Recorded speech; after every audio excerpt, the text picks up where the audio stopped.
Good morning mga ka-FX. Samahan nyo ako sa journey ko sa pagtitrade kasi naisip-isip ko kasi parang gusto kong gumawa ng YouTube channel na nakafocus lang talaga sa forex trading. Ngayon, mula nung nagsimula ako, siguro nasa magdadalawang taon na ako mula akong nag-aral akong mag-trade. Ngayon, gusto ko pagdating ng araw, meron akong babalikan. Kaya nag-decide ako ngayon na gumawa ng YouTube channel. Ngayon mga ka-FX, ito yung video, ito yung upload na una nyo makikita sa YouTube channel na gagawin natin. At ngayon, bago ako magpakita ng charting, sasagot ako ng mga katanungan. Number of question. Ang una natin sasagutin, ano nga ba ang forex trading? Kasi pag sinabi kasing forex trading mga ka-FX, maraming Pilipino ang negative na dito. Sa totoo lang mga ka-FX, nakailang lugi na rin ako sa pagninegosyo sa tailoring business. Ngayon, siguro naalala ko mga ka-FX, nakatatlong lugi na ako sa pagti-tailoring. Ngayon, nung nalaman ko tong forex trading, alam niyo yung mga ka-FX, yung sinasabi na love at first sight. Nung kilala ko si forex trading, na in love na talaga ako. Hindi ko na siya binitawan mula nung napanood ko sa ads. Mula nung inaral ko, wala akong pakialam kung sino yung pipigil sa akin kasi pag meron kasi tayong mga venture sa buhay, kaya may gusto tayong pasukin, hindi maiwasan mga ka-FX na hindi tayo maintindihan ng maraming tao, hindi tayo maintindihan ng mga pamilya natin. Normal lang yun na maging excited tayo, pero ang masakit lang na katotohanan mga ka-FX, yung mga tao na inaasahan mo na susuportahan ka, sa madalas sa pagkakataon hindi ka nila maintindihan, hindi ka nila susuportahan. Sa halip ay ininegative ka pa nila.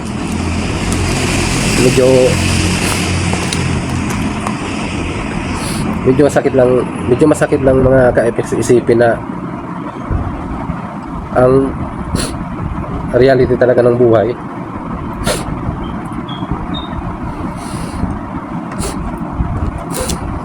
reality talaga ng buhay mga ka-FX. Pag may gusto ka, gusto ka marating sa buhay, sa madalas sa pagkakataon, ikaw lang talaga ang, kumbaga, ikaw yung magpupursige.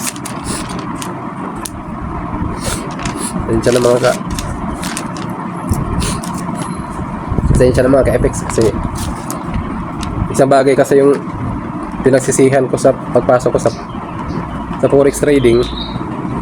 Hindi pala yung maganda na kung may plano ka. Hindi pala yung maganda na pag may plano ka, lalo sa pagtitrade, hindi maganda na sabihin mo sa pamilya mo kasi ini-negative ka talaga nila. Nung pinasok ko yung forex trading, alam ko na, may naririnig na ako na kahit saang business ventures naman, pagpapasok ka sa isang bagay na palagay mo dyan ka-unlad, hindi talaga maiwasan, no? Maraming hila sa'yo pababa, ninegative ka nila, ipigilan ka.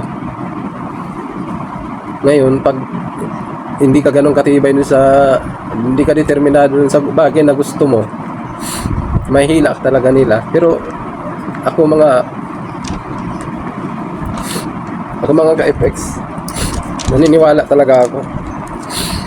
ako na yung forex trading, karamihan kasi yung forex trading, tinitignan nila to na isang sugal. Pero sa akin naintindihan ko kasi na hindi ito sugal. Kasi lahat naman ng negosyo mga ka-FX, kung titignan mo siya na sugal, magiging sugal talaga. Isipin nyo mga ka-FX, bibigyan ko kayo ng negosyo na traditional business, pero magiging sugal siya pag ganito yung ginawa mo. Halimbawa, barbero ka, tapos naisipan mo magtayo ng bakery.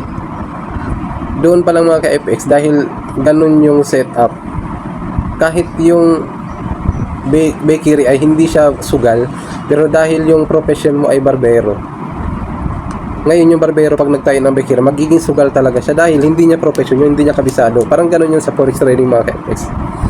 Pag hindi mo inaral yung forex trading, at nagpindot ka lang ng buy and sell na hinuhulaan mo lang, magiging sugal siya.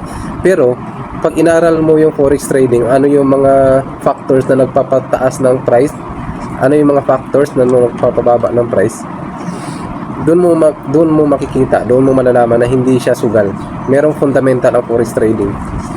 Ang sugal na pinaniwalaan ko ay yung sa pagtaya ng loto, sa casino, yun yung sa sabong, yun yung pinapaniwalaan ko na sugal. Pero yung forex trading mga ka-idol, hindi ako naniniwala na isang sugal. Kahit sa ngayon, walang naniniwala sa akin. Lahat ng pamilya ko, walang ni isa na sumuporta sa akin. Kahit yung asawa ko, munti ka na rin kami magkahiwalay dahil sa forex trading. Pero malinaw sa akin na nakikita ko may mararating ako sa forex trading. Itong video na to, babalikan na lang. Itong video na to, babalikan ko na lang to pagdating na araw. Ang pecha pala ngayon is March 16, 2025. Pagdating na araw, papanoorin to ng mga anak ko. Pag nagka-interest sila sa forex trading, babalikan lang nila yung YouTube channel na to. Lahat ng i-upload ko sa YouTube channel na to ay lahat about forex trading. Ngayon, ang makikinabang sa YouTube channel na to ay yung interesado lang matuto ng forex trading, kasi wala akong ililihim. Lahat ituturo ko dito. Ngayon, kung matututo ka sa channel na to, deserve mo yan. Kasi hindi sa lahat ng profesyon dito sa mundo, ang pag-aaral ng forex trading ay isa sa pinakamahirap na profession dito sa mundo. Kaya yung reward na makukuha mo dito sa forex trading, yung salitang financial freedom, achievable naman talaga dito pag natutunan mo. Yun yung pasensya na mga idol, yun yung unang tanong, pero ang haba ng ang tagal na tapos nung sagot ko doon, kasi medyo naging emotional ako. Hindi kasi maiwasan na maging emotional,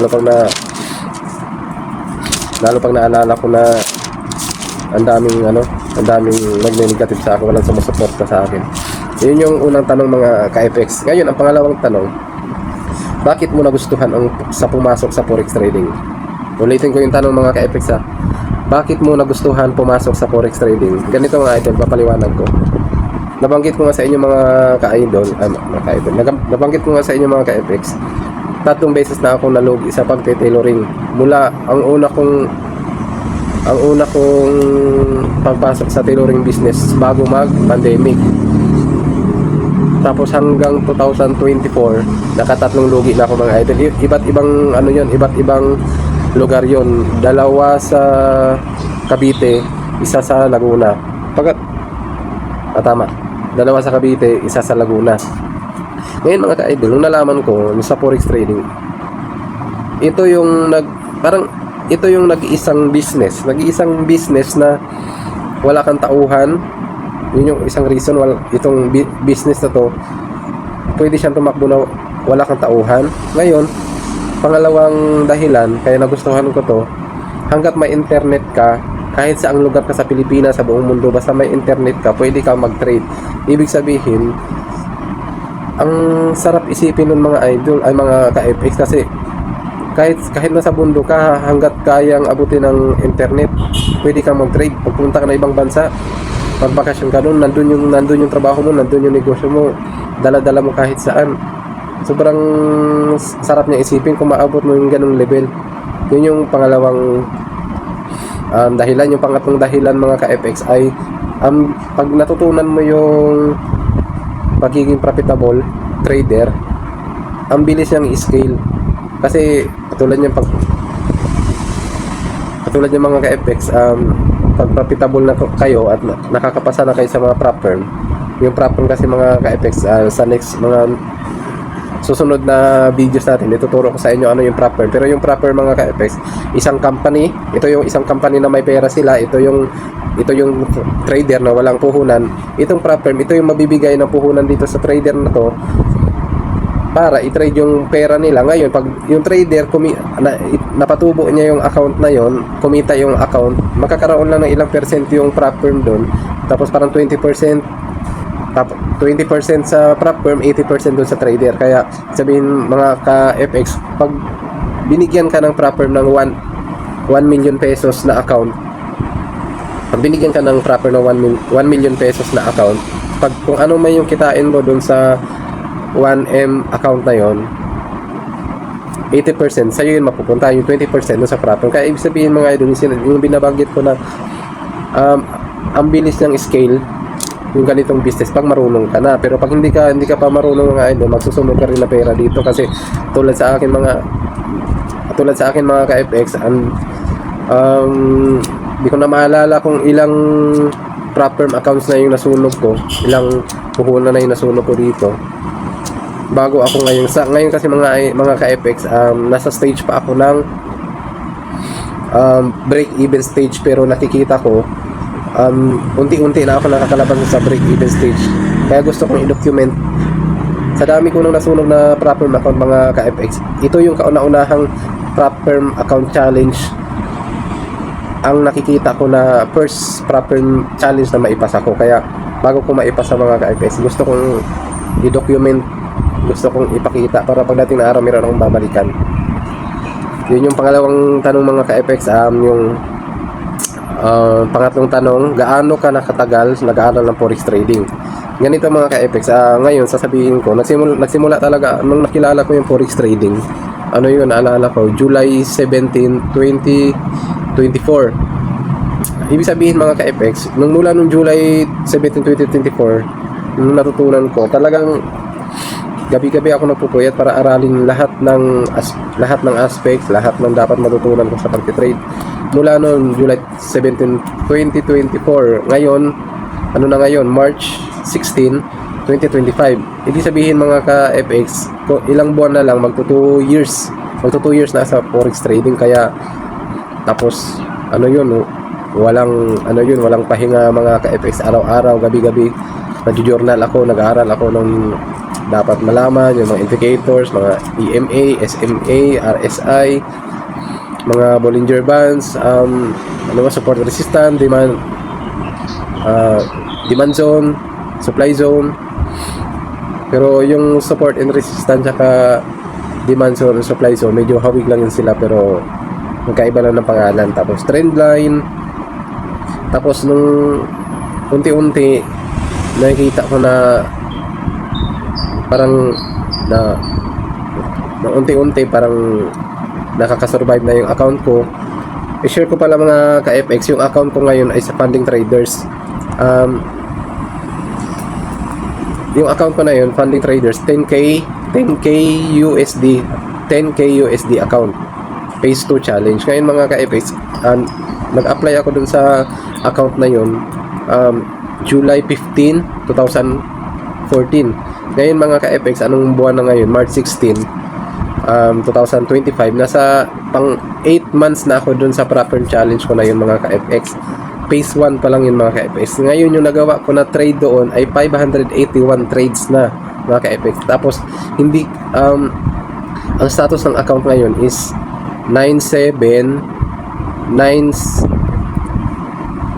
parang ang status ng account na yung mga ka-FX is 97 yung balance, tapos yung equity is nasa 10,300 something.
ibig sabihin mga ka-FX, talagang nami-maintain ko yung, kumbaga, break even. Ang pag ganyan kasi mga ka-FX, pag kumuha kayo ng proper account, ang pinakauna yung goal talaga dyan ay hindi masunog yung account nyo. Kasi pag nasunog yung account nyo, tapos na, wala na kayo, out na kayo sa game. Ibig sabihin, kahit umabot ng isang taon, 2 taon yan, ilang buwan, hawak nyo yung account nyo. Ang mahalaga, hindi nyo masunog yung account. Wala kayong mawalabag na rules doon sa account para hindi yan kukunin ng mga platform sa inyo. Kasi ang goal para maipasa pala yung platform account mga ka-FX, kailangan mo siya mapatubo ng 10%. Pag natubo na yung 10% dun sa, sa proper accounts, maipapasa mo na yung challenge na yun, bibigyan ka na nila ng puhunan. Kaya yung ginugol ko ngayon na maipasa para kahit paano makatikim na tayo ng pinaghirapan natin, para mapatunayan ko sa mga tao na hindi naniwala sa akin na hindi ko sugal, na ito yung isang paraan na para makalabas sa kahirapan. Tensya na mga ka-FX, medyo napunta sa malayong topic yung sagot natin. Pero yun lang naman talaga yung tanong mga ka-FX, gaano ka nakatagal nag-aaral ng forex trading? Ulitin ko, almost 2 years na ako nag-aaral ng forex trading, kaya laban lang mga ka-FX. Ito yung mga ka-FX, yung pang-apat na tanong. Profitable trader ka na ba? Ito yung tanong. Mga ka-FX, sa totoo lang, hindi pa ako profitable trader. Ang masasabi ko, kung ito yung break-even mga ka-FX, ito yung profitable trader, nandun na po ako sa bandang gitna mga ka-FX. Kasi, isipin nyo mga ka-FX, proper account phase 1 challenge. Umabot na ako ng 8 months dun sa challenge na yun. 581 trades ang nagawa ko. Hindi ko nasunog yung account. Bagkus ay pataas yung 3% na yung profit doon sa 10k. Ibig sabihin, kung 10k yung puhunan, yung binigay ng platform sa akin, 10k account, USD yun mga ka-FX. Ibig sabihin, 10k USD account, nasa kalahating milyon yun. Ngayon, nag-profit na siya ng 300 USD, ibig sabihin nasa 3% yun. May kulang pa ako ng 7% para maipasa yung phase 1. Kaya samahan nyo ako mga ka-FX. Araw-araw ako mag-upload, ipapakita ko sa inyo yung process. Kung masunog yung account na yun, edi move on, mag-aral ulit. Basta gusto kong i-document. Ang channel na ito mga ka-FX, gusto ko maging transparent. Wala akong pakialam kung gayahin nyo yung mga trades ko, pero kung gagayahin nyo yung mga trades ko mga ka-FX, siguraduhin nyo na magmamanage kayo ng risk, kasi hindi naman siya financial advice. Tsaka pag nag-trade ako mga ka-FX, masyado maliit lang yung percentage na nire-risk ko. Kung yung 1% mga ka-FX, hinahati ko pa yun ng 3 yan, 0.03% per trade. Tapos sa higher time frame pa ako pumapasok mga ka-FX, kaya maliit lang talaga yung risk. Yung mga FX, yung pang-5 tanong mga ka-FX, yung reason. Ano ang reason mo? Bakit ka papasok? Bakit mo binablog yung trading mo? Ngayon mga ka-FX, ano yung dahilan kung bakit ko dino-document yung forex trading ko ngayon, lalo ngayon yung account na to, lalo ngayon yung stage na to, kasi gusto ko pagdating na araw, profitable na ako kung saan man ako marating mga ka-FX. Pagdating na araw, pag may anak ako na nagka-interest sa forex trading, ito yung titignan nila, ito yung babalikan nila, dito nila makikita kung paano ako paano nagsimula yung tatay nila. Ibig sabihin mga ka-FX, yung sinasabi mga ka-FX na success leaves clues, ito na yung clues mga ka-FX, ito na yung clues na iiwan ko kung sakali. At malinaw naman talaga, kumbaga medyo malinaw yung vision, malinaw ako kumbaga ano ba tawag doon, kumbaga nakikita ko mga ka-FX na walang duda yung future na tinataha ko, malaki ang tiwala ko na magkakaresulta ako dito sa forex trading. Kaya ngayon pa lang gusto kong i-document Wala akong pakialam sa mga bashing, wala akong pakialam sa mga negativity kasi ang dami ko na nadaanan yan. Ang gusto ko lang talaga, kaya i-document ko yung forex trading. Gusto ko pagdating na araw, yung mga anak ko na susunod dito, ito yung makikita nila na pagdating na araw, magti-trade magkagusto sila sa financial market, gusto nila pasukin ng financial market.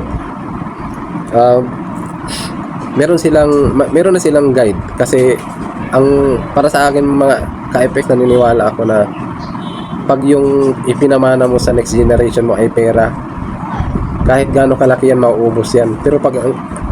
Pero ang pinamana mo sa kanila ay wisdom, paano sila maging independent.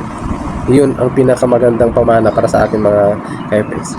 Ngayon, kung naipamana mo sa kanila yung wisdom, naipamana mo sa kanila yung kayamanan, yung pera, yung ari-arian, kung naipamana mo yun ng sabay, bonus na lang yun. Yun yung pinakamaganda. Pero pag pera lang pinamana mo mga ka-FX sa next generation mo, kahit gaano kalaki yan, 5 million, 10 million, kung pamanahan mo sila ng bahay, yung next generation mo, kung hindi nila alam yung tamang paghawak ng pera, lahat ng ari-arian na yun mga ka-FX, ibebenta lang nila yun.